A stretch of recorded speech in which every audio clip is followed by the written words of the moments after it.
There we go. Great. I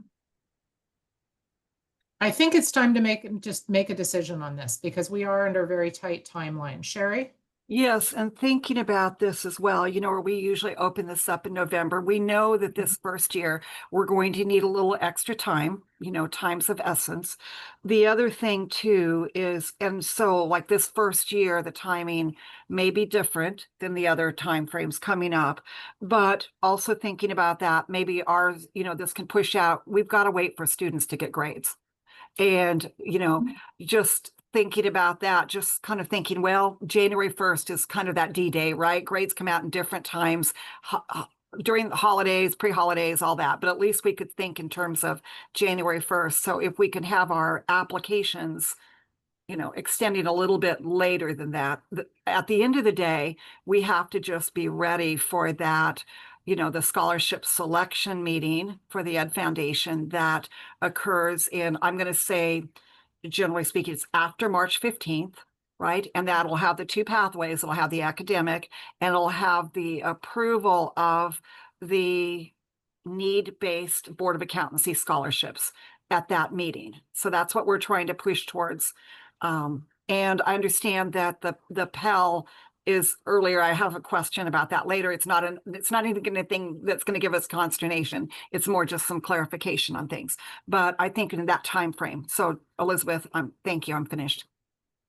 With that timing with the Pell Grants, you're going to have to use prior year Pell Grant because you will not have, by March 15th, I don't believe you will have Pell Grant information for the upcoming academic year. So I don't think that affects the agreement, but I think just operationally, that's something that your committee needs to be aware of. Yeah, okay. So that's really for you and Dave. Yeah, because we can't get into assessing people's financial backgrounds. I mean, we've talked about this from the very beginning. We want to use a formalized system. We've talked about Pell from the beginning. And yeah. And it will be the prior year. It'll be for in 2026. So fall 2026, they'll have to use the Pell Grant information for 26-27, although the scholarship is for 27-28. And I think that's fine. I mean, the students, it's rare, I think, for a student's status to materially change. Well, and how fabulous if it does for them, right? Yeah. So yeah, that makes sense. We need that documentation. And I guess I hadn't really thought about that until we're talking about this now. I mean, how old is too old for that Pell information? Is that something that the Ed Foundation can set that parameter? Like we wouldn't want something that's 5 or 7 years old, right? No, it should be for in the fall 26 applications, it should be Pell Grant or similar information for the documentation for the 26-27 academic year. So for the year that they are currently in, even though the scholarship is for the following year. Yep, that helps. Especially with all the delays that we've seen the last couple of years around that. Yeah. And you've got a timing lag, and I think that's fine. Okay, so is everybody comfortable leaving the language where we are at? Okay. Yes, Melise. Muted. I think actually the language could probably be read either way, the way it's drafted now. So I would recommend just a little bit of revision to make it clearer if what you specifically want to require is that they need at least one term of attendance. Okay. I am looking to share. Quinn, can you give me sharing, please? Cynthia? Okay, good to go. Another possibility is that the GPA has to be from a certain number of credits of college level coursework. Is there a feeling that we would want to do that? Say it needs to be at least, for example, 6. I think that makes it more difficult to meet the criteria because you could have somebody coming in who just dual enrolled in an accounting class and fell in love with it and got an A in high school, and that's showing up as PCC. I don't know. What does the committee think?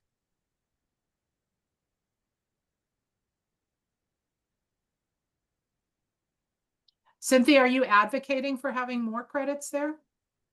Well, I was concerned about requiring a certain number of terms versus freeing it up and just saying it's the credits that we care about, not that they were sitting in a college classroom, because that I would imply understand. they need to be sitting in a college classroom. And I think we've been leaning towards that we might recognize the dual enrollment or course substitutions. Okay, that makes sense. I misunderstood you. Thank you for clarifying. Mary?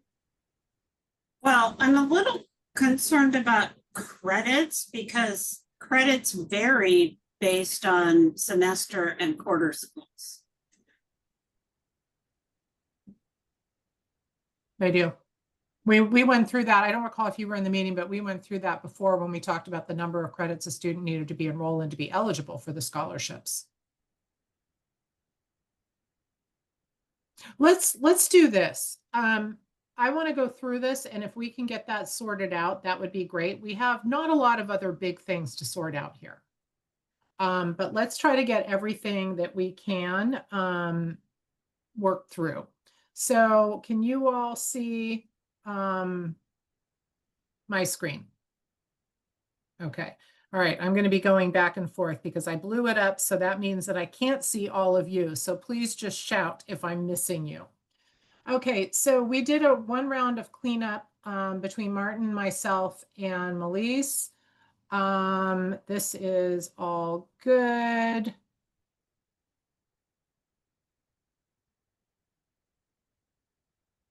We'll take care of those. Those are administrative. I do want to really, I want to make sure that we clarify there is a big piece that I want us to make sure we're clarifying.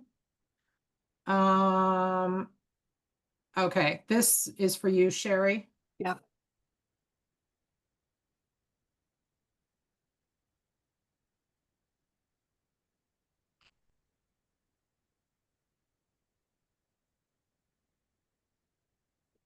Okay, now we get to the fun stuff.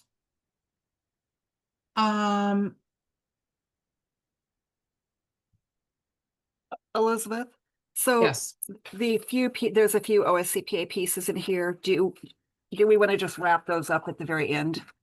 yes, They're that would be great. housekeeping. Make sure, yeah, I want to make sure that we have some discussion on the reporting piece because I Yes. have a lot of concerns around that, just Yeah, to make thank sure you. that we're really comfortable with that. Yep. Okay, so here we are. Actually, I guess we're right here with the scholarship requirements. They're currently enrolled.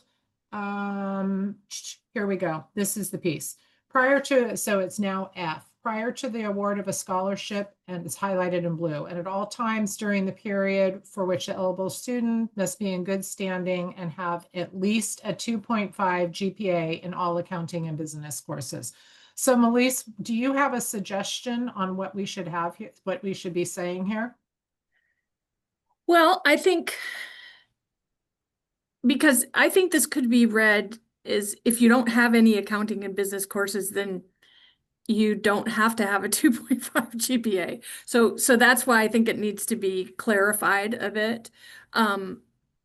So I think that based on what I'm hearing, I might suggest that we add a requirement that they have taken, either, the hourly, however many hours or number of courses in accounting and business that they had to have had the 2.5 GPA in. I think that's the piece that's missing if you want to specify that they had to have had accounting and business courses previously, that they have the 2.5 GPA in. Feel like I'm missing something, but I'm not. I struggled with the business law section of the CPA exam. I'm the first one to say that. My brain does not work like a lawyer's. Well, because the implication is, I don't disagree that it sort of implies that, but it's not clear that it requires them to have taken accounting and business courses previously. And so that's what I would specify, if that's what you want to do.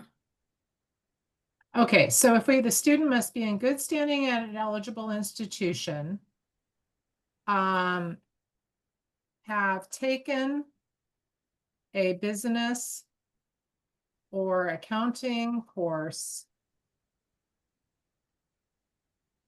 This gets really weird.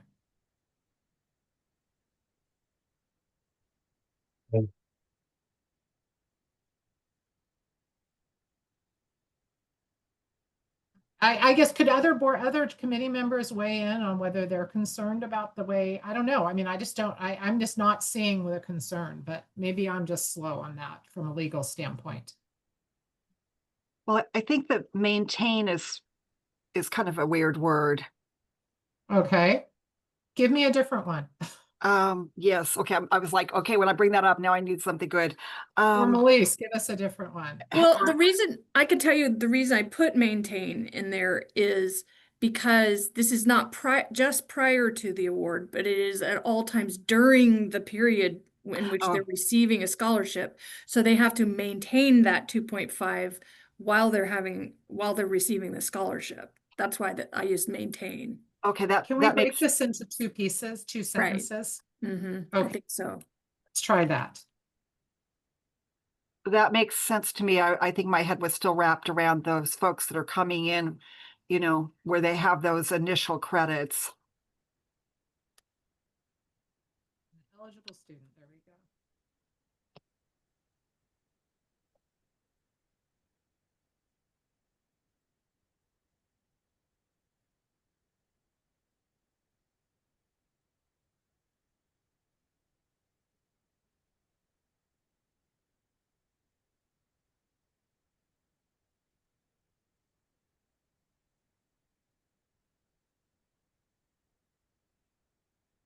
How's that?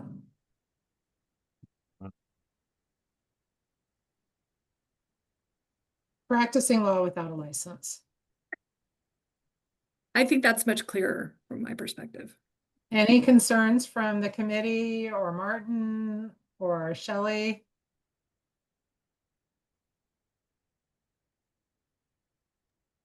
Hang on, I'm looking.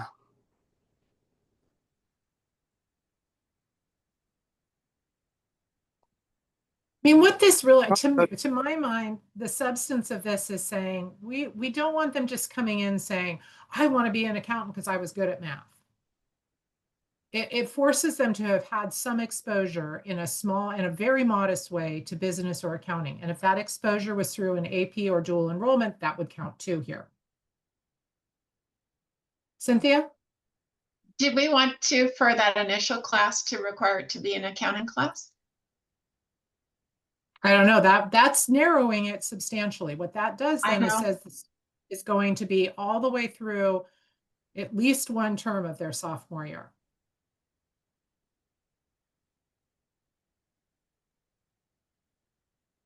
That is true. That would actually discriminate against university students because community college students, we have 111 that they take a lot earlier. Yeah. So forget that.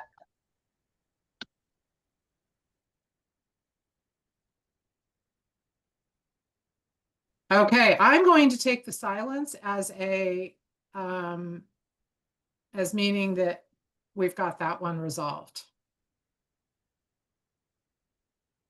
Okay. All right. I think Martin, did you talk to anybody at the board? Did you talk to Haley about the timeline for dispersing? Are we still okay with the recommended 5 years, but add 2 years to that for cushion? I did talk with Haley about that particular piece, and she was completely in agreement with your thought that we should try to get it expended out between 3 to 5, but then for purposes of the contract would have to use the 5 to 7 just to give us a fail safe. So she was fully on board with your suggestion. Perfect.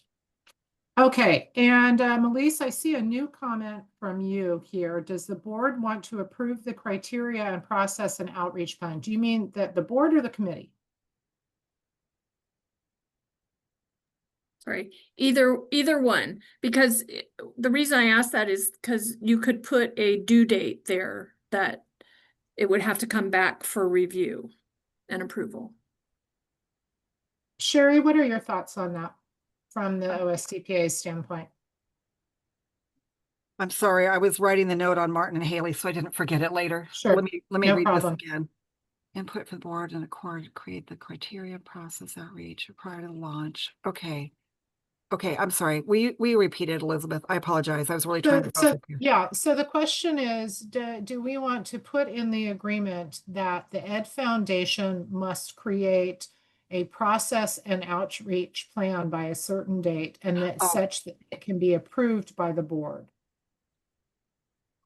Um, I do think there's been a lot of discussion here about making sure that we really drive communication of this program, because historically the Ed Foundation has not had an overwhelming number of applicants.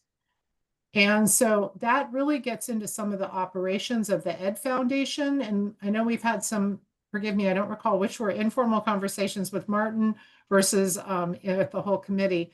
But you know, this really places a great deal of, and I think this is for you, Dave, a great deal of responsibility on the academic members of the Ed Foundation board. That board needs to have academic members that are not just passive, which we have had in the past. I mean, we've had some that were passive, some that were very active. They need to be very active, very assertive, and really understand their population so they can be that spokesperson going back to the universities.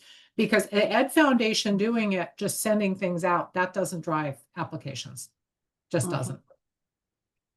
Yeah, the communications component to this. That's a big piece. Right.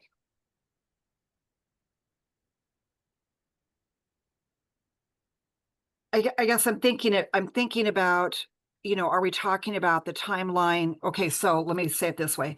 We know that as we have awarded, we are going to have the statistics and the data, you know, hopefully we can get that back from students. You know, we have that affirmation we talked about where their consent, where they are hopefully agreeing that they will do that.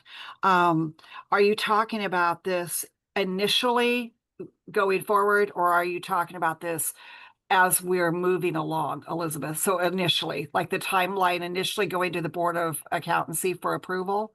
Is that what you're talking about? I think that's the way I read, Melissa. Is that what you were intending?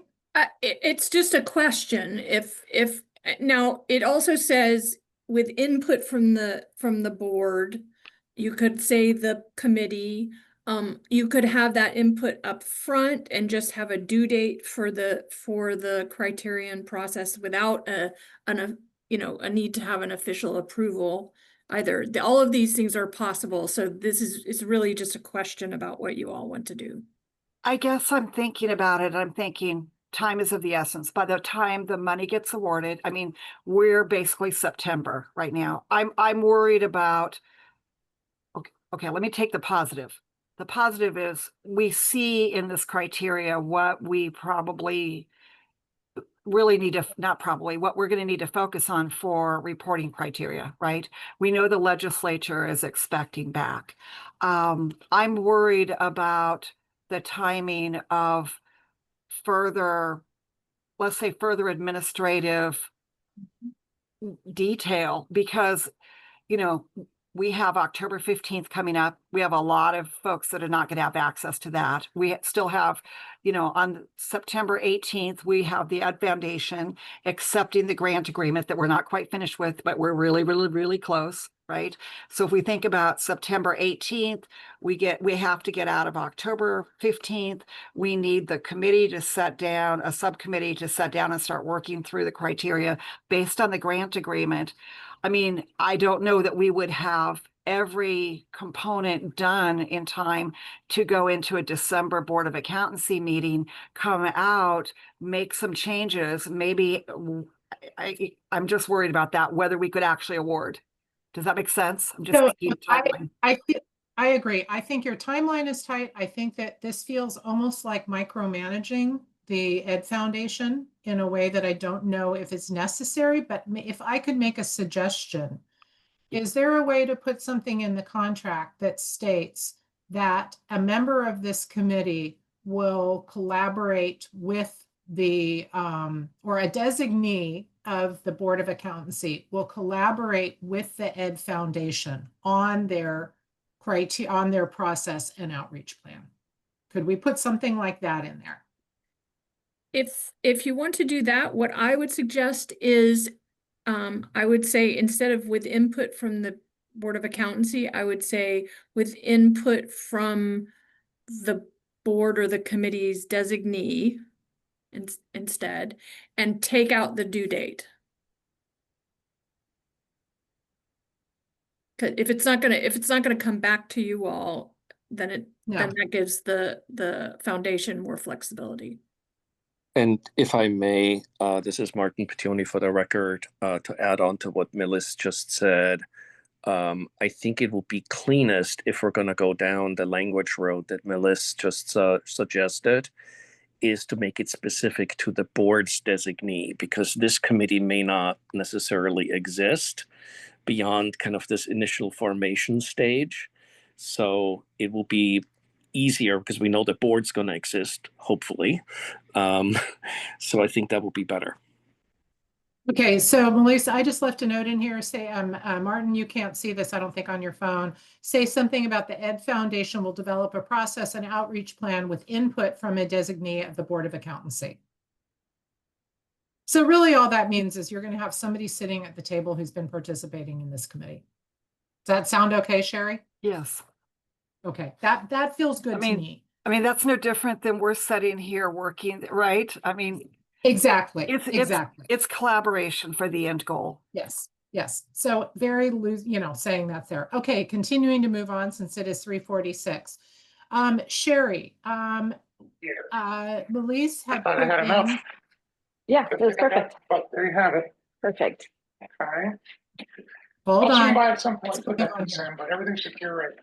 Okay. All right, so these guys scrolling around, what do you want us to put in? I want to put it. Somebody Hold on, has, let me. somebody, Claire, I think that's you. Thanks. Okay. Sorry, guys, there was a terrible Zoom bombing when I was in the last Board of Accountancy meeting. It was pretty shocking. So all of a sudden, when I heard that voice, if you saw sheer terror on my face, that was why. Okay. So, Sherry, Melise had suggested 2%. I don't know if you and Martin had an opportunity to talk about that. That's $20,000. And you had talked about potentially the need for allocating some costs from your staff, as well as perhaps needing a temp in there. So before we agreed, I wanted to get this ironed out, the 2%. So do you have a number in mind? Is that 2% good for you on your end? Well, okay, so thinking about the 2%, I mean, calculating that out, let's just say we were 5 years worth of scholarships, not 3. So $4,000 per year. Where I was originally coming from was that ability to hire in some, let's just call it contract help, right? Like attempts to come in to do some things. But, after stepping back and, this is a new process, right? Stepping back and looking at it going, oh, wait a minute, that's not working for workers' compensation. What do we have for the confidentiality, so forth. So this is going to have to all be done completely by our OSCPA staff because of those components. I look at the four might, honestly, I'd love 5 instead of 4 if we could, but kind of getting to those numbers of what they would be, I'm happy to have the 2%. That said, when I say, could we have 5,000 a year? Where I'm coming from is we're going to need to have support that, and let me just kind of run this by you. We're going to need to be able to have support. It would not be coming from external temps, it would be coming from our team. So our team's going to need support from temps, right? And then I would see this much like we do for another project where we bill over our hours and we know that there would be a cap here, looking at that. I don't want to take more money away from the scholarships. I'd rather have it a little bit higher with the idea that we don't use it all, but it's certainly up to you. Martin, I don't know where we go on this. Yeah. And if 2% is national, PCC is 2%? Okay. let's have a discussion, but let's not beat it up either. Okay. Martin, I can't hear you. No, I'm just looking at this and saying I don't know that there is a general guidepost that I'm aware of that I could immediately provide for the board on the 2% on the 2% piece. I'll be honest, it seems a little bit low, but that's from just a way in the past kind of nonprofit experience that I had. But that's That's what I thought. Okay, here's what I'm going to tell you. I knew this was low. So PSU's foundation has a gift fee of 5%. And I think that's high. I can recall a specific Ed Yeah. Foundation board member a number of years ago saying that number was awful high and was not comfortable donating for that reason. Yeah. I'm just going to step into this and I'm going to throw out a number and see if there are objections, because I want to keep us moving through this process. I am comfortable with 3%. I recognize how much work there is to do on something like this. I will also say I think there is room to better allocate some of the work on this committee on the Ed Foundation committee to the committee members themselves, who would all be covered by confidentiality agreements. And I think also better representation from the universities where students are going to be applying from. I mean, we could get somebody there could be somebody on the foundation from PCC and Mount Hood and Clackamas. So, and I think now we have somebody from all the major universities though. I'm comfortable with that, Elizabeth. Okay, I think there we are. So I don't want to be looking like we're spending. I mean, that's the whole reason we've taken this on, is so that, because if it were out externally, it could be a lot more expense than that and less scholarships. So hence why we said, yes, we would do this. So thank you. right. Yeah, I mean, when I look at that, I think there's reasonable justification if you're seeing a gift fee of 5% at one of the larger universities. I don't think this is too far off the mark. Okay, so we're looking at $10,000 difference over the course of 5 years. So, okay. I hope I'm changing this in all the right places. Melissa, I will leave that to you to double check all of that. Let's see, we had to do, yeah. Okay.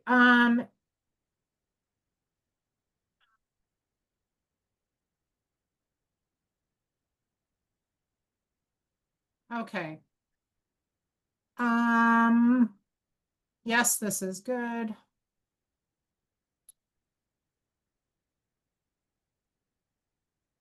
And Elizabeth, when we get all the way through this, could we go back over just something simple I have on the top of Sure. 3 for scholarship requirements? But I want to get through, not drag Okay. it on. Gotcha.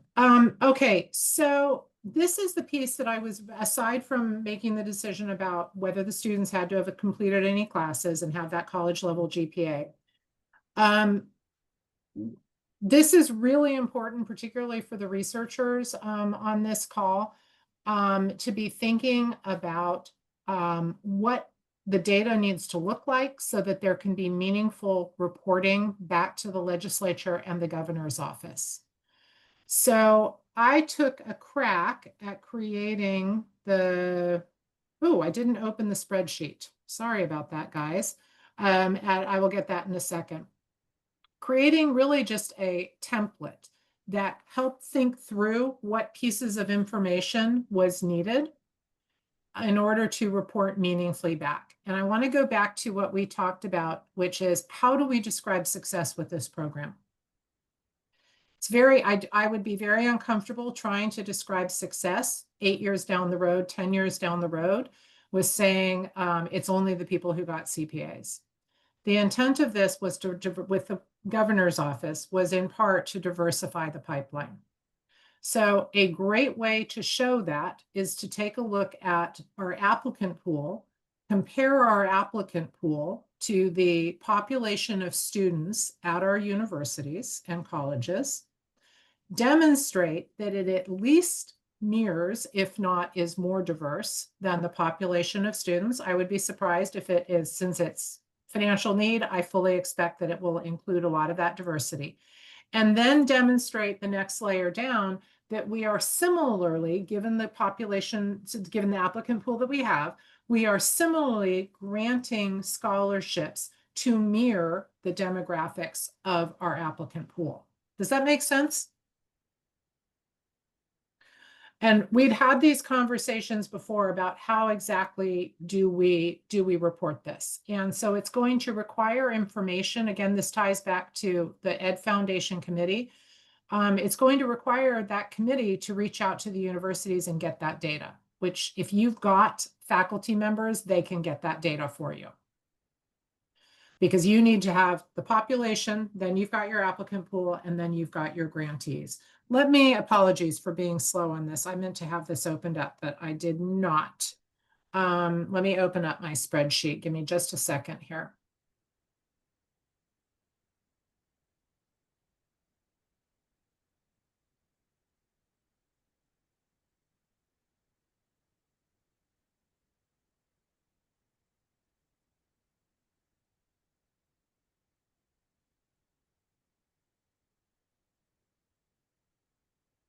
Sorry, this is no fun on a computer with all of these different things here.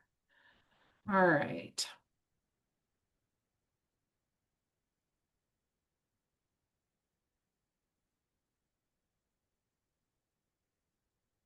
Okay, can you all see the spreadsheet? Hopefully you all had that as you also all looked at that.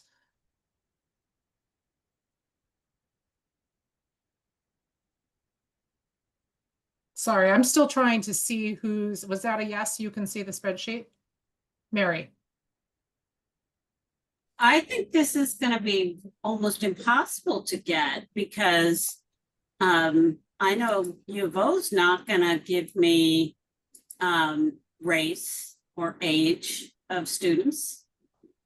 Why? They report it. Yeah, but that would be almost a HIPAA violation, I think, in some way. No. Let me be really clear. This is not at the individual level. This is not at the individual level. This is about, and this is something that was a change that I was very deliberate on. This is saying what percentage of students at each university that are declared accounting majors or business majors, however you can get the data. I know I can get this at PSU. What percentage are male, female, non-binary, however you want to specify it? I can get race, I can get first-gen college student, I can get veteran status. But again, it's only the percentage. This is not at the individual level. So there is no HIPAA violation. Not HIPAA, sorry, FERPA. Did you say HIPAA or was that me? No FERPA violation. Okay, I'll give it a shot. Elizabeth, where does I it don't know, I go? work with this data all the time. I use it all the time. I get dumps of it with just no student names in it. Hey, Elizabeth, I'm not disagreeing. I'm just trying to find out where does it spell out percentage so that when somebody else looks at this, you know, Gotcha. years later. It's the population. So I did not, and I probably didn't get it that clear yet. This was a quick hour of writing something down. And this is not a mandated, this is a suggested template. Okay. Um, I'm just thinking about people that come behind me someday, you know what I mean? Yeah. Yep. Claire? Thank you. So just to clarify, this is information that is collected by the universities and provided to the foundation or collected by the foundation. And if so, I'm thinking about students who, you know, as far as how they self-describe, students who choose not to self-describe in whatever the data is. And I can get a lot of this data too, but I also can't force students who have chosen not to identify as, right. So there's going to be some, you know, vagary in it, but I just want to make sure that I understand the procedure as far as who collects what and provides to whom. Okay, so population of, here, I'll work on this in real time. Population of accounting and business majors. Oh, I already had that in there. Requested information be obtained by OSCPA, oops, that should say EF, Foundation, college and university board members. And this is again, just the percentage.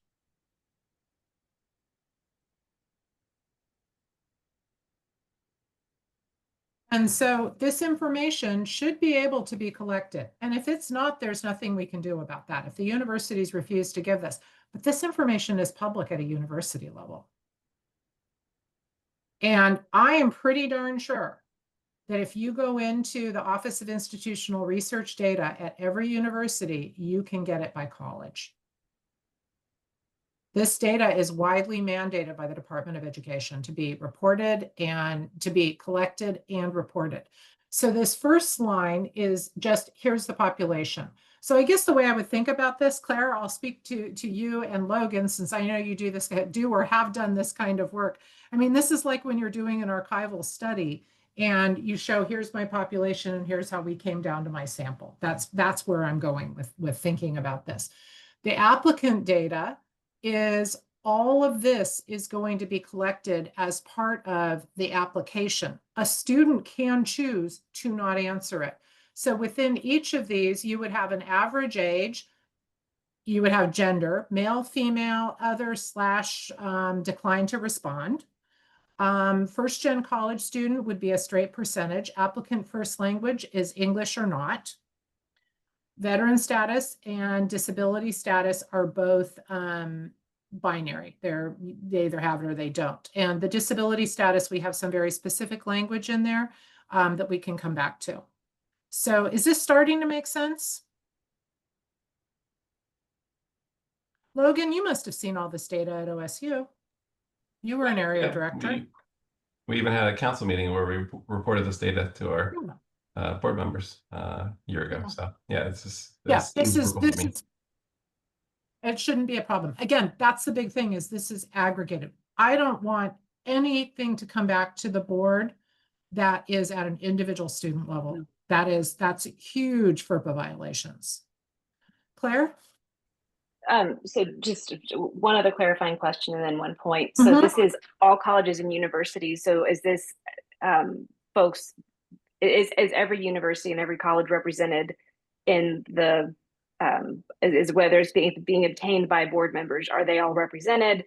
And or, just make sure that we're able to get the data. And the other point I just wanted to bring up, and this is maybe cart before the horsing a little bit, and I think all this data is important to gather and report back to the legislature. And I also want to just call out the current changes in state of the current administration in Washington, D.C. And are there going to be any issues with us collecting this data? Is there going to come a time where if it's in some kind of, and Melise, maybe you can speak to this, maybe you can't, but where asking for this data to be collected and reported becomes problematic and it somehow damages the scholarship program, or I just want us to be, while I certainly don't want to capitulate in any way, I just want to be mindful that if there's going to be any issue with collecting data on gender identity, race, et cetera, disability, if that's going to come back to in any way, if there's anything that we need to do as far as protections, if that makes any sense. So I just wanted to call attention to that and make sure it's not going to be a potential issue.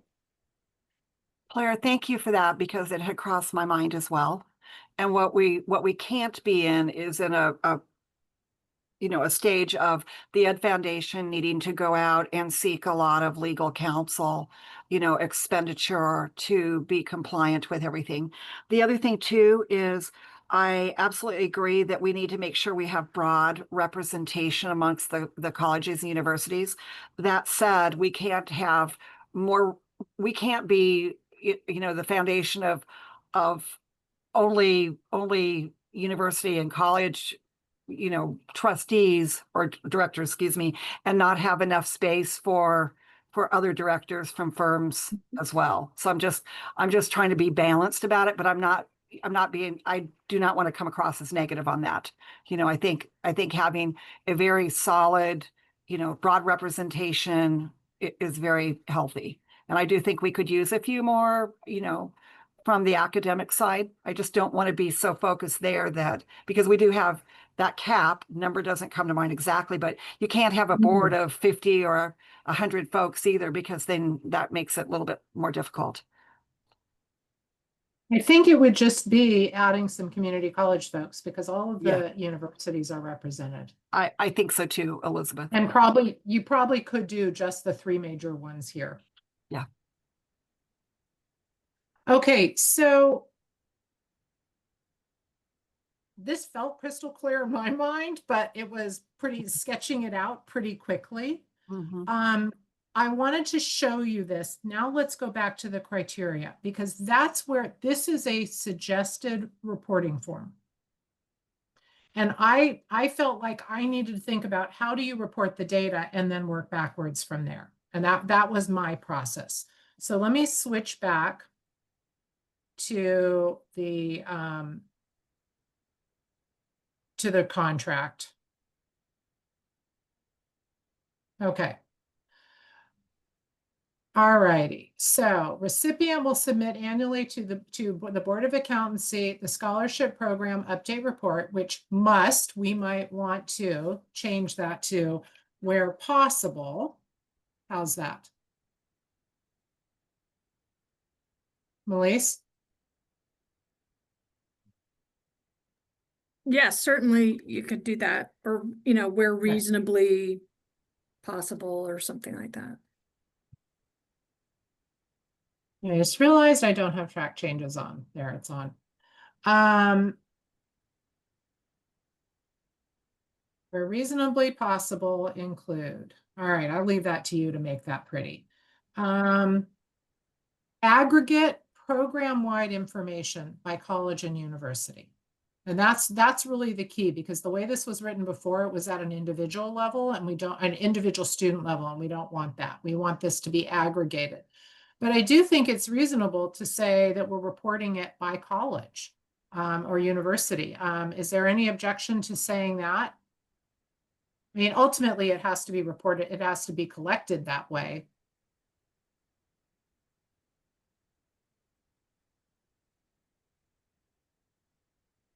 Silence.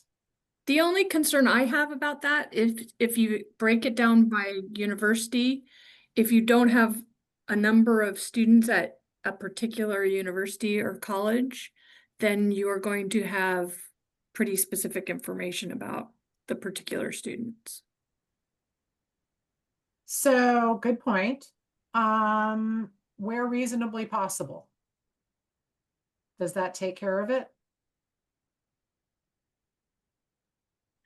Or you could specify, where there's at least, 3 or more students or something like that.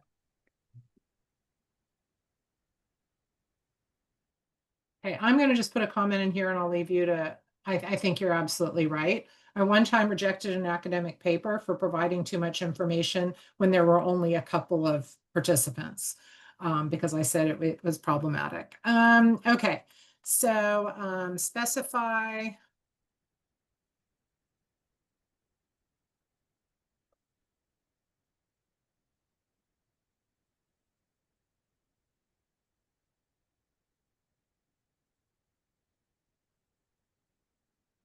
Claire? In terms of consistency across the different institutions, I also think I just want to, like we don't have departments per se, we have discipline teams within the business school. So I could informally collect data, but institutional research has it by academic unit. So I would provide, I would be able to more easily get, or somebody who is representing University of Portland could more easily get the business school versus the accounting department. So my question is, do we need to be specific as to, every university doing the same thing, just so that they, and I guess also then to follow up on that, what is the, what exactly, to make this as useful as possible to the legislature, what information would be most important for them to have? Because that's the whole point of this, right, is reporting back to the legislature. So if I don't know if anyone here could speak to what it is that they would most be interested in seeing, and does it matter if it's business or accounting, but just wanted to make sure that we're thinking about, does it need to be specifically just the department or the academic unit? And if so, if it needs to be consistent across, then we need to clarify that up front. Otherwise, you may get some institutions providing it to you one way and some another way. And if so, does that cause problems for them in terms of the data that they get? Well, I had thought about that because I know that that's an issue at a lot of places. Southern Oregon, for example, that will be an issue. Because they are just business school. And I had not incorporated anything in there. I guess I had just been operating on most feasible, like what can you get? I would be concerned about being so prescriptive because I'm not so sure that we can always meet that in all the universities and the college. Yeah. I mean, we're just doing the best we can on this. I don't think I'm going outside of what we had initially conceived of here, way back 6 months ago, when we were talking about how do we report this information out, which is saying we are at least being as representative in the scholarships as we were in the program. That's the outcome metric. If there's something else that we should be focusing on here, please speak up, because we need to get the items to be collected need to be included in this agreement so that the Ed Foundation knows what they need to include in their scholarship applications. So there's two pieces to it, both what the schools report and then what is collected by the Ed Foundation.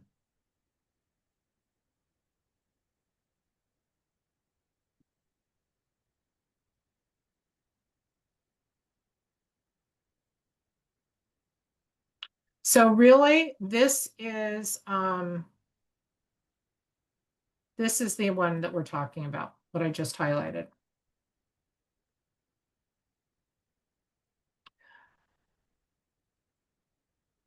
Yeah. Melise, this does not include the language you provided to me about disability status. No, the This one looks that like- got sent out does, for some reason. This is the one that was sent out. I pulled it from the email. Oh, I Right. pulled it from the, oh, grr. I pulled it from the reminder, not from that other. No, I did. I pulled it from the right place. I swear I did. Okay, well, sorry, Because can't the fix that version, now. yeah, the version that I see that was sent out, the second one, has your changes that you made to these. This was really no, because some of them were changed, but just the disability status was not. Can you do me a favor, Melise, and put that in the chat, and then I'll copy it right in here. Just copy Sure. it from your document into the chat. Okay, I feel like I've lost you all on this. And I'm not sure, Logan, I need some feedback. This is like teaching a class via Zoom, and I'm like, talk to me, people. Well, you might be excited. Claire has her hand up, actually. Claire, I am excited that Claire has her hand up. I was always that kid in school. So I don't think this is outside the bounds at all of what we talked about when we originally started this discussion. I also, again, I recognize that things have changed since then. And so I think my only worry is if there becomes an issue with the collecting of this data or the providing of this data, or if it somehow compromises the program or the Ed Foundation or any entity associated with this program, what are the recourses, if any? And maybe I'm over worrying, but I could feel like I could see how this being if it's attention is drawn in a certain quarters, that it could be something that could potentially be problematic. And so I just want to make sure that, again, being mindful of the nature of the world that we live in being very different than it was when we first started having these conversations, at the point that this program is being designed. So I am fully in support of all of this. I have no issue with it personally, and I would support, as long as we're providing avenues for institutions to give the data they're comfortable giving or able to give to protect student identity, all the caveats that we've issued. And again, just want to make sure that if it becomes an issue, or if there's anything about it that could be considered problematic given updates to either executive orders or educational standards, et cetera, that we have some kind of recourse and protection. I think that's my biggest worry. And I don't know that there's really an answer to that question, but that's the place that I worry about when I think about anything like this, and wanting to make sure that nobody's going to be overly burdened or troubled. If that makes any sense at all. It does. Logan? No, one option to potentially consider is we could, instead of asking for this demographic information we're concerned about, we could use FirstGen status or Pell Grant status as an instrument for, you know, all these, whether it's demographics or just general disadvantage in life, that would preclude the information being used in the ways we fear, and still provide us with evidence, again, not quite as direct, that we're increasing access, and diversifying the field. So that's something. I mean, I think that Pell Grant status, veteran status, disability status are kind of, you know, those are a given. Those are, I mean, well, maybe I shouldn't say they're a given, but those are ones that are more, at least in the current state, are less problematic. Cynthia?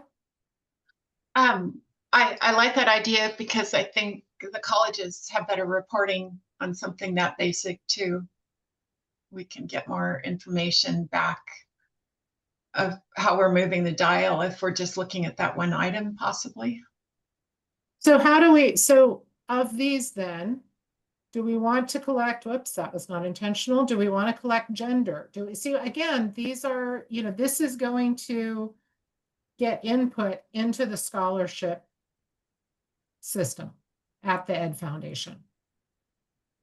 So I believe a lot, I don't think that, correct me if I'm wrong, folks from the Ed Foundation, I believe that gender is collected.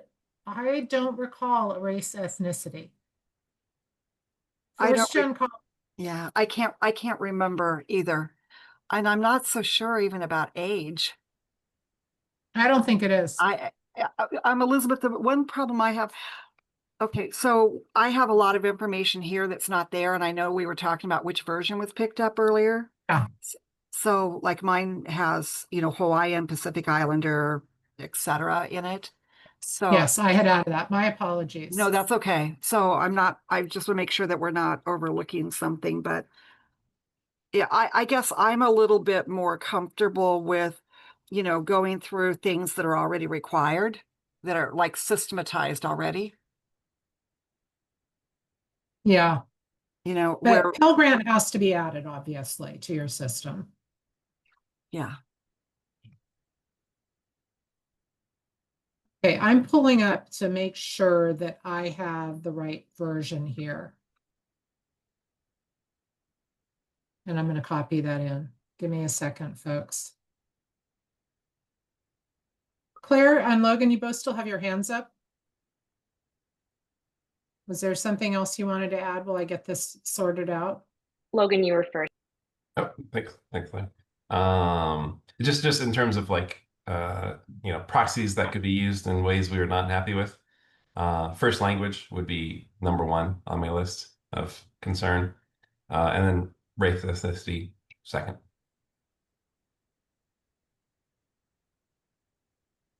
Yeah, I also, those are the two that stood out to me as, all, I mean, even at a certain point, it's possible that first generation could be taken that way. Hopefully that is not the case, but race and ethnicity and first language were the ones that worried me the most. And also,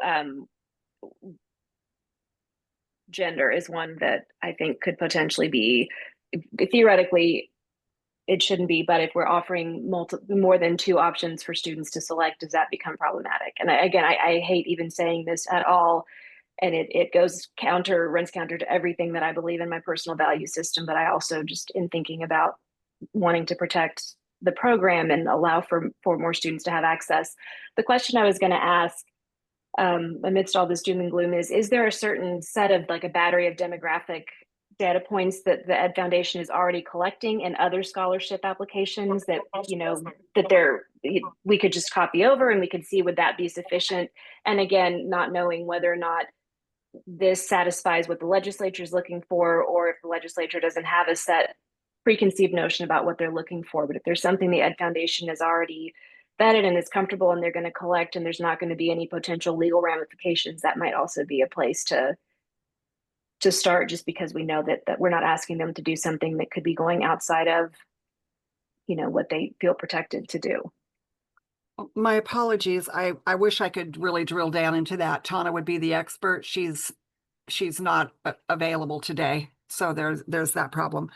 I know one thing, like the age categories for our membership, we have a lot of people that do not, like for our database, we have a lot of people, and I'm not talking about foundation, but they choose not to give their birthdays. So, people are either very transparent or they withhold a lot of information.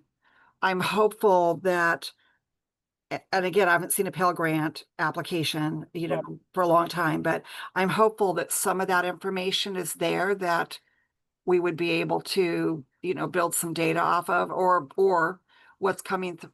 No. No, you're not going to see the application. You're going to see the determination. Yes, that's right. Actually, we're a confirmation letter. Yes. Okay. Yep. I mean, I guess this goes back to Melise and Martin. What do you Yeah. think the legislature is going to want to see? I mean, I think that Pell Grant status is, that's a requirement for this scholarship. Pell Grant or some other, which would be Oregon Opportunity, unless the foundation decides they want to expand that in some way. Martin, what are your thoughts? And Melise, what are your thoughts on this? All right, well, I'll take that in that order. So it's actually, from my perspective, really, really important to distinguish between the legislature and the governor's office, because we have more than one reporting level and they're not exactly the same. At the legislature, what we know is a little bit more high level. They're definitely excited. They have really been excited primarily from the policy perspective of here is a licensing board that is reinvesting its resources into the pipeline, right? So they have not been much more detailed than that. They expect a report back, but there it has not been detailed beyond the show us impacts, not specifically defined, on can you demonstrate a positive impact on your pipeline from this expenditure, right? So they're kind of a little bit more high level and they haven't really been super specific. In contrast to that, the governor's office is a little bit more in the weeds on this. And I don't mean that critically, quite the contrary. The governor's office was really excited about us doing this, and they have been really clear that they don't just want to see data on how we've impacted the pipeline per se in a positive manner, but also they want to know how we impacted diversity in the pipeline. So they've been very, very specific that their expectation is around, based on, what we know from the studies around how the pipeline changed when we, switched our licensing requirements to the 150+1 and lost a significant amount of diversity, at least at the national level. Overall, if in the national picture, in terms of diversity of our pipeline, they were very excited about making this need-based, and they really want to know how did we impact that aspect, particularly of the pipeline, right? It hasn't gotten more specific than that, and I actually think that's great because it means that in both cases, there is real ability for us to give room to what can we reasonably track and generate data on that answers these questions. So I actually think it's helpful that we haven't gone too far into the weeds. So that's my super high level summary. And I don't think I really have a lot to add to that. I think there's certainly some state laws about collecting information about immigration and citizenship status, but you are not doing that. And this is all voluntary. So to my knowledge, there shouldn't be a big legal hurdle, and it seems more a policy decision for you all. So I absolutely hear what you're saying, Claire, and I think Logan's suggestion to take out race, and actually I had defined that differently, so it was actually race, not ethnicity. And first language, I think, is really smart. First generation college attendee status. You know, the federal government just eliminated all funding for TRIO, if you're familiar with TRIO, which is funds support programs for first gen college students. So we know that that is something that on some level was a target. Age and gender, I'm not sure what they give us other than to say, here's a pool that's representative. You know, we're not cherry picking all the, you know, I'd make an argument that if we want to diversify, we should be giving these scholarships to all men, because women are overwhelmingly the majority of accounting majors now, have been for decades, 55+%, depending on what school you're at. So I don't know. I mean, but the veterans and disability and Pell Grant, I don't see how those could be problematic at this point. And if Elizabeth, I would add, I'm looking at, so Pell Grant says you have to, if you have to complete the FAFSA, right? And Yeah. that, the FAFSA asks for race, gender, a number of other things, and also citizenship, and also parent education status, things like that. So it already asks for that information too. But we wouldn't see that, right? I mean, No, you would we're not gonna see, see the no, confirmation they received the Pell Grant. Yeah. right. Claire? So this is a very imperfect and noisy proxy. As someone who was trained in archival data, archival work, and now does behavioral, I still can speak the archival language, but for age and recognizing that, especially for a school like PSU or PCC, where student year is not necessarily representative of age, given that there's non-traditional students who are going back for second degrees for a lot of the institutions in this state. If we're, I mean, I don't know that age is really an issue other than that folks may not share the data, but if we are not able to get it, first, second, third, fourth year graduate student is at least a noisy, imperfect proxy. So if there becomes, again, I don't think that it's necessarily an issue, but it's just a possibility that we could think about year, or right, exactly, something along those lines that would at least give a general, yeah. I mean, I think that's a good way to do it. Here's the problem. That doesn't tie back to what the way the schools collect the data. So That's this the one is problem with that.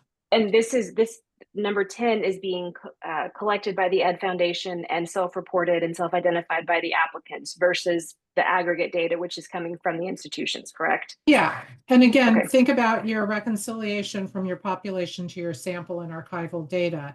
We're trying to show, because we want to show that what we're doing is increasing diversification because it is more diverse than what exists at the university.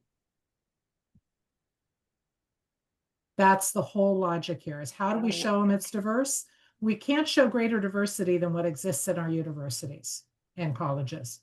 So if we exceed the diversity of the population of students in Oregon studying accounting optimally, we get it down to accounting, we are showing, by definition, we've just had a successful program, according to the governor's office.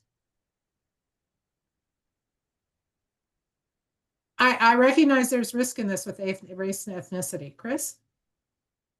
Could we make some sort of assumption based on all FAFSA or Pell applications, what a student generally looks like if they're Pell eligible? And then if we have an increase in the number of Pell eligible students in the pipeline, could we just make the generalized statement that we have diversified? No.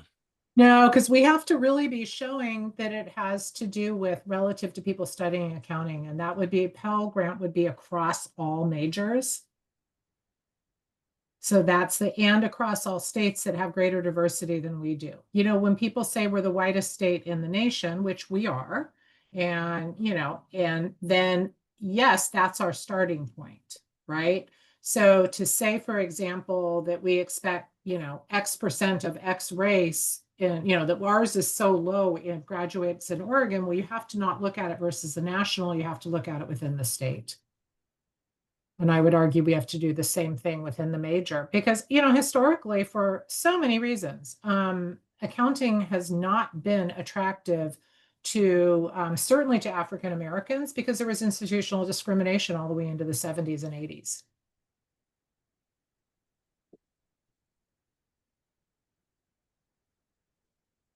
Okay, where are we at? It is 4:30, folks. I knew this was going to be thorny. Here's my take, and I look at this and I think this was I actually don't think this is helpful. I'm going to reject that one. I don't think that helps anything. We have put in where reasonably possible. Melise, does this give cover to the Ed Foundation to stop collecting any data if they feel that it would be problematic in some way?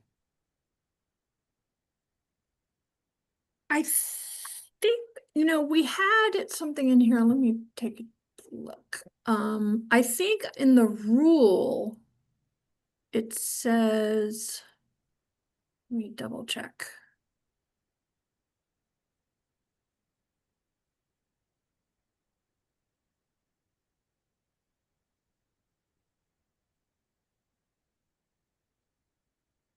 It says, in addition to the reporting required under section 2 of the rule, which is sort of GPA's academic level and that sort of thing, grantees must collect and provide demographic information specified by the board for the pool of applicants for scholarship grant funds and for all scholarship recipients to the extent allowed by law. The demographic information collected and reported must include the following information on applicants and recipients: age, veteran status, disability status, gender, race and ethnicity, whether the applicant or recipient is a first-generation college attendee, the applicant or recipient's first language spoken, and any other information specified by the board. That is what is in the rule currently. Great. So I think what we need to do is include this and allow the Ed Foundation to make a reasonable judgment about what is allowable and what is reasonably possible. We don't want to put this program in the crosshairs. Or be in a spot where we have to step away from it. Correct. And then there's no one to disperse the There funds. is nothing in the criteria that says anything about anything other than Pell Grant or Oregon Opportunity. Now, Oregon Opportunity Grant, now that might be something that puts you in the crosshairs because that's for undocumented students. Okay, Elizabeth, that gets back to a question I did have, or that I wanted to go back to, because the way I read that was Pell Grant, Oregon Opportunity, or other, I think is how it says that. So which To give flexibility as things change. Yes, thank you. That's what I want to make sure. Yeah. That was intentional because Yes. there could be some change here.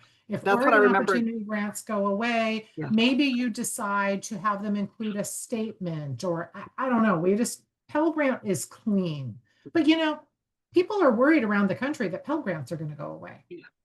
Well, and this is what I remember the conversation from our meetings, many meetings back, but I just want to make sure that was still the intention. So yeah. It is. Yeah. Okay. Number 8 and number 9, I would like to strike, but I just wanted to see if there was anybody felt we should include this. I'm not sure what the point of 8 is. I think I'm just made a decision now. I think that needs to go away. I'm not sure why that's needed. Additional aid, if they're Pell Grant eligible, they're getting other aid. They're getting Pell Grants. So I'm not sure what that's asking. Claire? On change in status, the only thing that I think of is if there are different scholarship levels for part-time versus full-time, and somebody is, say, going from first year to second year receiving a scholarship, would it be important for us to, it may be that it's important for the Ed Foundation to know that in terms of awarding, and maybe the legislature doesn't need to know, if that's kind of what you're getting at. That's the only thing that would be even, I think, relevant to the program. Melise? You're muted, Melise. Sorry, I thought I had checked it. The only problem with deleting that is that the draft rule, and you can change the rule too if you want, but the draft rule currently says one of the things that has to be reported is whether the scholarship recipient receives any other need-based or other financial aid. So my concern is just we have to be consistent with the rule. Right. You can put more requirements in here, but you can't put less requirements Gotcha. than in the rule. I mean, this is one box to check. Martin? Hang on a second. So this is when it's going to get dicey. And Melissa, I'm going to ask for your forgiveness up front. I actually respectfully disagree with what you just said, and here's why. This rule is not yet adopted. So from a policy perspective, right, if this committee feels very strongly that what is currently exposed text, but is not actually adopted text, should be amended in some way, then I believe a member of the committee, Dr. Almer, could simply be asked to, can you submit a comment on behalf of the committee into this process and say, actually, we discussed this and we would like the board to consider changing this language. So this is not, so Melissa, I would agree with your advice fully if this was already set in stone. No, and that's what I said. You can change the rule because it's not done yet. But but my concern is that they need to be consistent, and whatever's in the rule also needs to be in the agreement. Sorry, I didn't hear that part. Sorry. I just want to make sure that folks know that we still have the option to change that policy. Just if we do, then it has to become a comment that goes to the board as part of their rulemaking process so that the board can see that. Because we can't take comments outside that rulemaking process. And I can walk you, if we're going to go down that road, I can walk you through, Elizabeth, what that would need to look like in order for that to be properly submitted, if that's where the committee wants to go. Gotcha. So I guess the question that I have is, what are we learning by number 8? And I'm worried about how we actually get that. Yeah, I feel like that needs to be struck from this. And if that means changing the rule, then we should change the rule. I just don't see what it's adding. I mean, if they're Pell Grant eligible, they're getting other financial aid, period. It's redundant. That's why, and so I apologize. I mean, I don't know why that was in there before that we didn't catch it, but hearing no objections. Do I hear objections to us striking this? Okay, then let's take this out. And then I would propose that we also remove an aggregate description of the reasons. Melissa, I don't know if this is in the rules as well. I don't have those in front of me. Total number of awardees with enrollment or completion changes. So I think this is actually too detailed. It's too in the weeds. What we want to know is we want to know something. In fact, I would rephrase this as total number of scholarships renewed, total number of recipients who've completed a degree.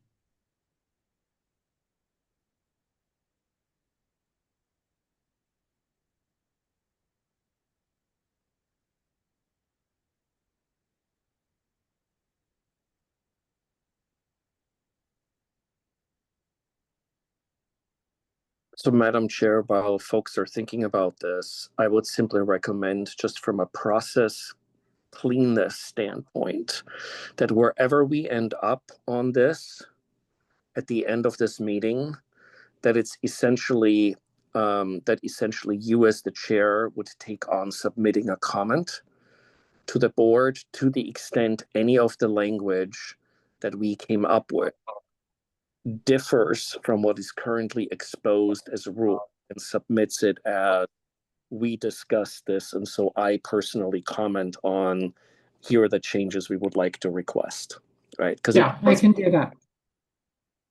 Yeah, if you can guide me through that process, I can Absolutely. definitely do that. Yeah. Cynthia?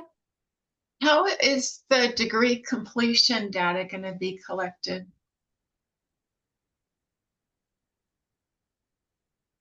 That goes to my comment down here that the Ed Foundation needs to ask for the most permanent personal non-university email so that there can be some follow-up. And that was something that we had talked about. Mhm. Got it. Okay. And, you know, there's going to be a very low response rate on this. I'd be shocked if you got more than a 20% response rate. I would actually add to this and phone number because you might even need to do phone follow-up.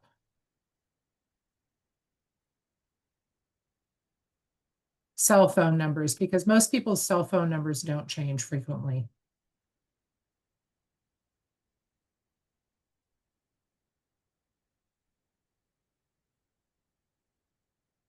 So Sherry, that was a placeholder really for Yes, you. thank you. Yep.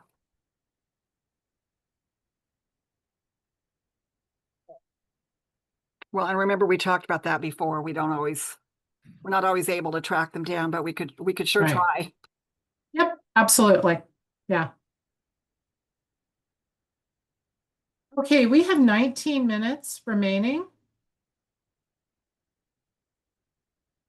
And I feel like we still have a lot of discomfort on the committee about some of this with the reporting.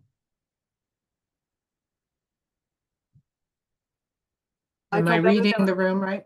I say I feel better than I did. Not sure how everybody else feels.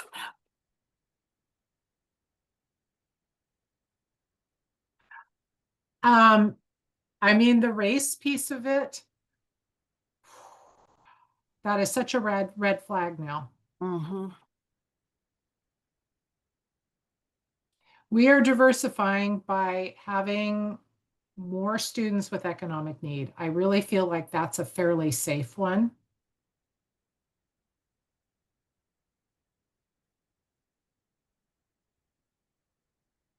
But it leaves me feeling troubled, quite frankly, that we're not going to be collecting the data that really demonstrates if we've achieved our goals.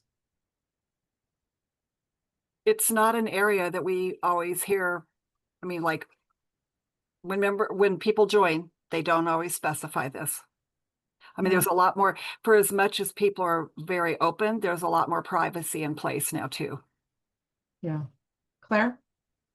I was just going to say, I am deeply troubled, but I'm deeply troubled on an existential level. So I don't know that there is, you know, I think it's finding a balance between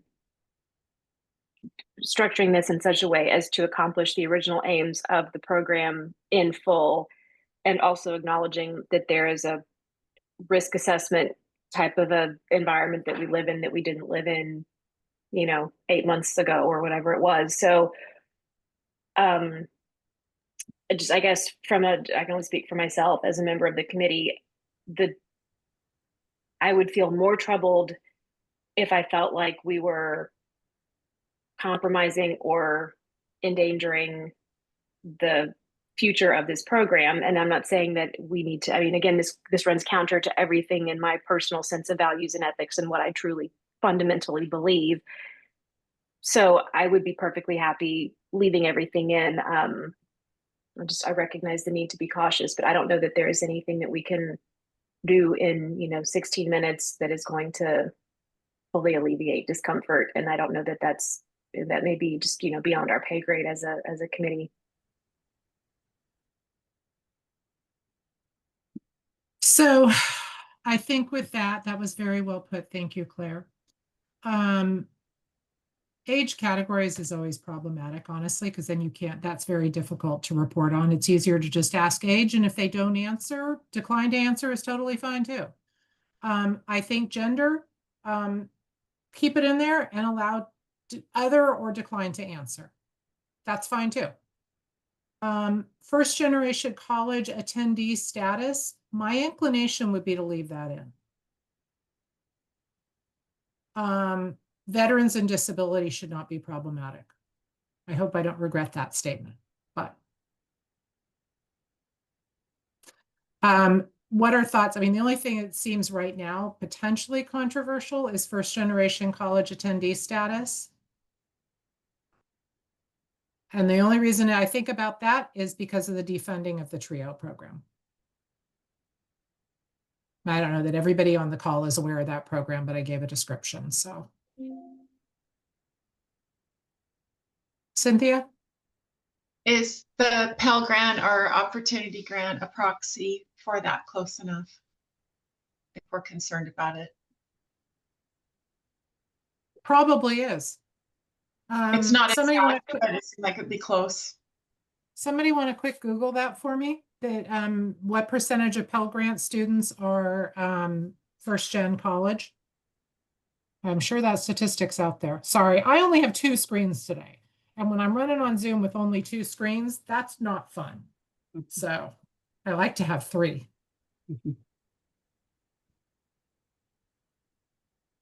That's a good call to look at that, Cynthia. 50 to 55% of first generation students receive Pell Grant in recent years. And it's like 37% of non-first gen students receive Pell Grant. So there's about a 20%, 37 to 40s. It's a 15 to 20% differential. That's not bad. Shall we strike that? I mean, once you don't collect data, you're done.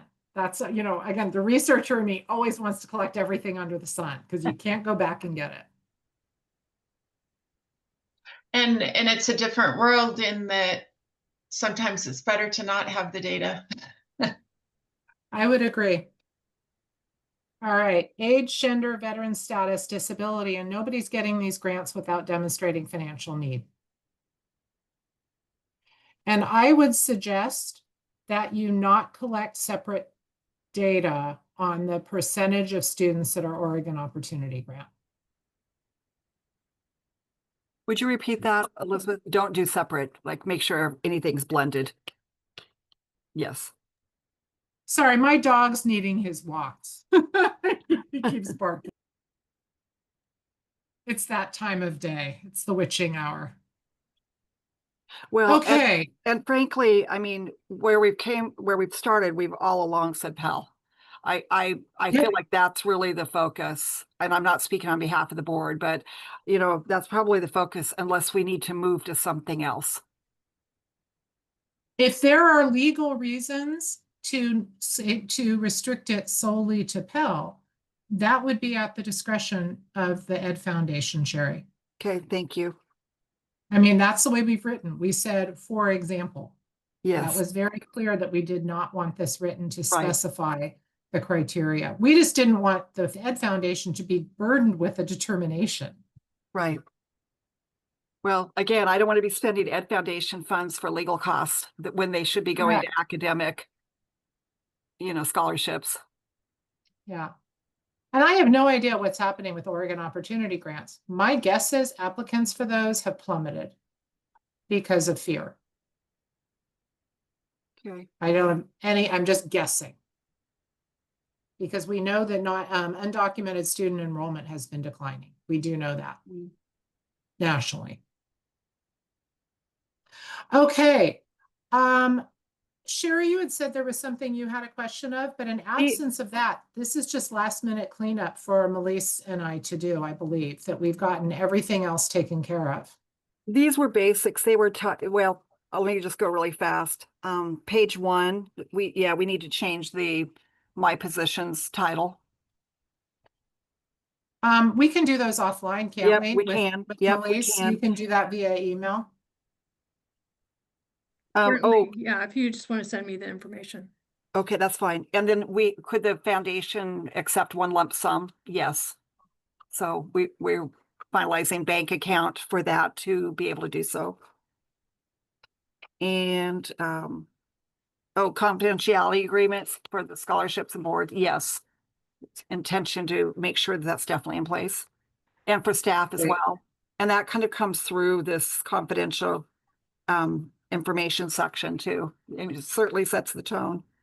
And That's really good because, and Sherry, I just want to, and this is really for you and for Dave. I just know from experience that there's always a lot of talk about who's my intern, who's your intern.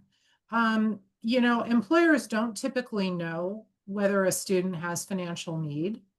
So I don't know whether that is something you guys want to consider a little bit more deeply as well. Yeah. So just as a thought.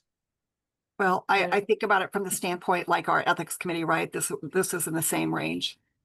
Yeah, it's uncomfortable. Yeah, yeah. Okay, and oh no, I didn't. This is something separate. So I'm just going really fast here because I'm watching the time. Oh, any grant fund, this was withholding funds. Any grant funds determined by Board of Accountancy to be spent for purposes other than allowable project funds. That was kind of a weird word to me, section 14.3. But I mean, we understand that basically we have the scholarships and we have the admin. So that seems pretty clear. The language just seemed a little weird. Okay, and I'm going really fast here.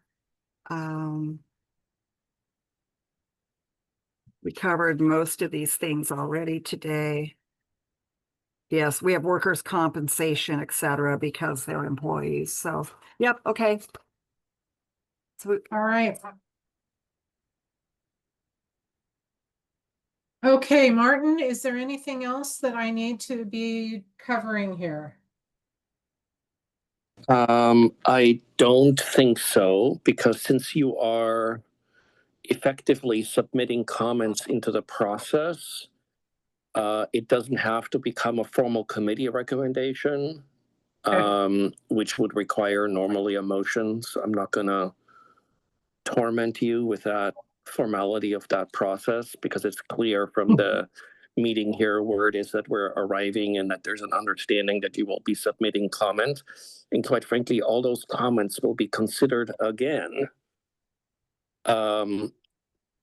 by the board on September 25th for final action. And that's a fully publicly accessible meeting, including for everyone who's on here. And so I do think that all of this is very nicely in the public light, process-wise. And I'm actually about to finish an email around the how and kind of connecting you up with Quinn in that matter. Okay. All right, so I think what that means is we're going to be able to call for a motion to adjourn 8 minutes early.